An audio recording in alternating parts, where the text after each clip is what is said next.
Next question. If the area of a triangle is 10 meters square, area of triangle is 10 meters square with the height is 5 meters, then what is the base of the triangle? So మనకి area of a triangle అంటే formula ఏముంది? Base into height, base multiplies height divide with 2 ఉంది. So దీంట్లో మనకి area of the triangle already ఇచ్చేసిండు. Area of the triangle ఏమన్నాడు? 10 metre square అన్నాడు. 10 metre square is equal to the base multiplies height. Base అంటే ఏముంది? Base ఇక్కడ మనం ఫైండ్ అవుట్ చేయాలి. సో దాన్ని మనం బి అని తీసుకుందాం.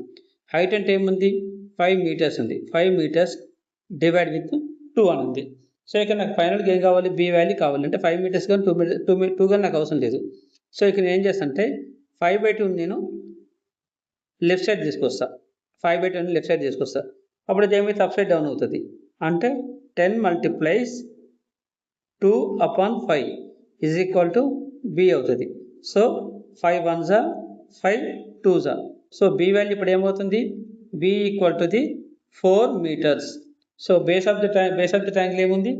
4 meters. B is the correct answer.